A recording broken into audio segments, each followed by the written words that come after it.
Welcome, everyone. Today we're going to be going over the Patriots signing of Washington running back Antonio Gibson. I'm going to be giving some of my thoughts on the move and how he's going to impact the Patriots offense. So let's get right into it. So Antonio Gibson was signed to a 3-year, $11 million contract. 5.3 of that is guaranteed, as well as having a $3 million signing bonus, with the rest of the contract kind of being incentive-based. And I was a little surprised by the terms of the contract in the years. More so, I thought it would kind of be a 1 to 2 year deal. But this really kind of shows the confidence that the front office and the coaching staff have in really to carve out a good role for him in the offense. And it's showing in the amount of years that they gave him.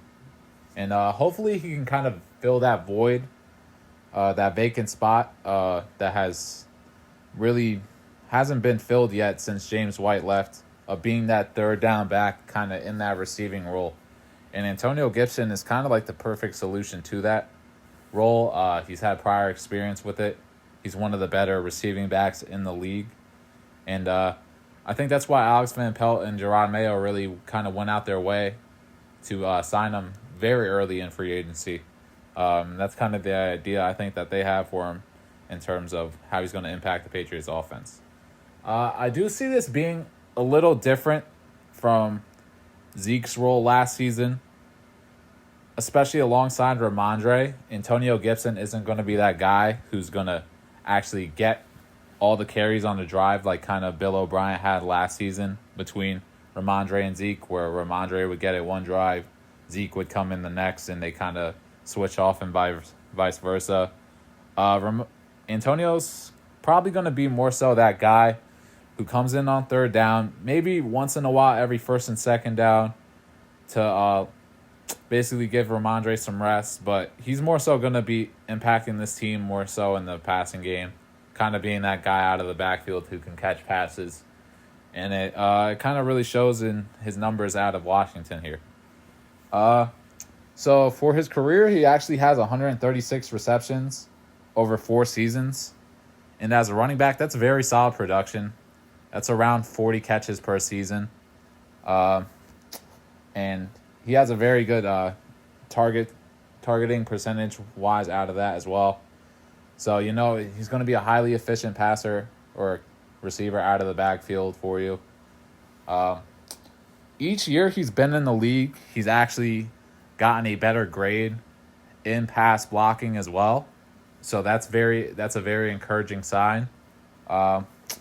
Basically, in his sophomore season, he had a passing block grade of 45.4, which is not very good whatsoever.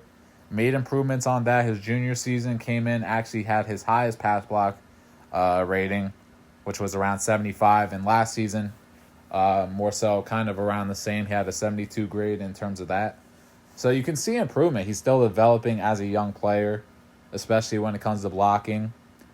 And I know obviously, Ivan Fears, I think, has retired from the Patriots, but just getting into a new scheme, I think more so will give him a chance to prove himself even more. Hopefully he'll get some more opportunities, and hopefully Alex Van Pelt could kind of carve a more designable role for him here in New England compared to Washington. I kind of did want to break down some of his positional snaps, really, just to kind of give everyone an idea of where he could be in the offense. The majority of the time, he's going to be in the backfield, but don't be surprised if you see him out wide for a couple of snaps or possibly in the slot. Last season, he actually played 22 wide snaps as well as 11 in the slot. So he could really go into those receiving type positions of standing out wide, being in the slot. He's not strictly just a back who has to come out the backfield per se. It shows in his 2022 campaign as well. He actually took 27 slot snaps and 37 out wide snaps. And even in the sophomore season, he had 32 snaps out wide, 15 in the slot.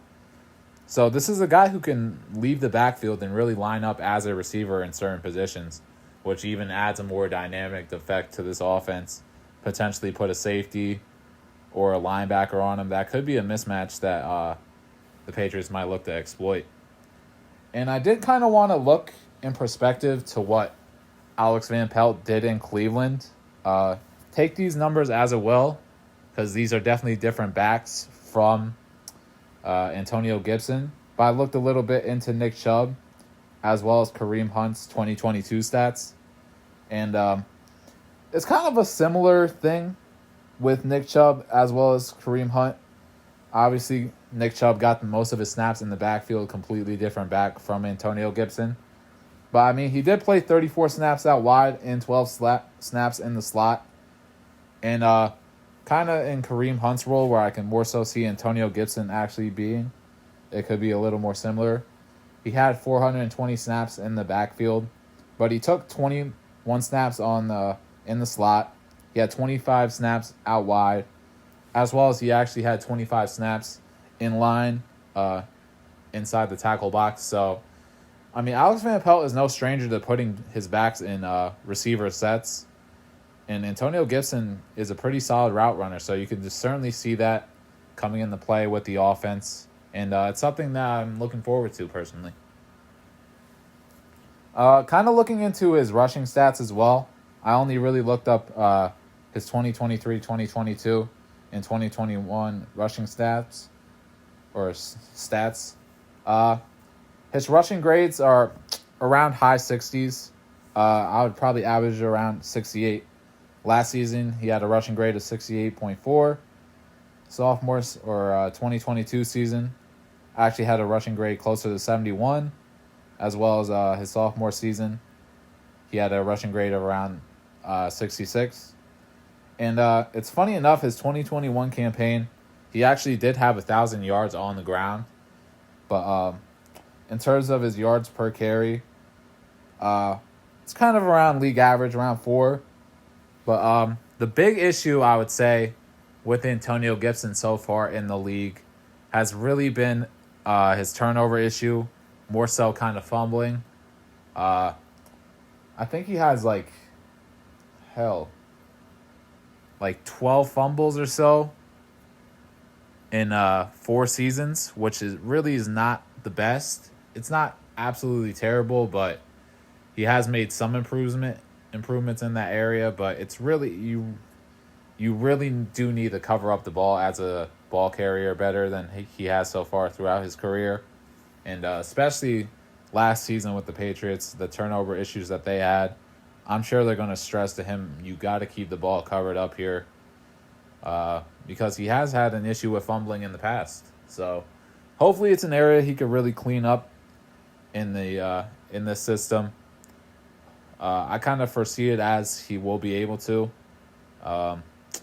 Whether they go to outside help with Ivan Fears and stuff, or if Alex Van Pelt and his coaching staff are confident enough to kind of teach him how to carry the ball better in terms of actual positioning and stuff like that. So that wraps up my thoughts about the Patriots signing of Antonio Gibson. Can't wait to see what he does in the offense, how they use him, how they integrate him, everything like that. If you have any thoughts on the matter, make sure to let me know in the comments below, and thank you so much for watching.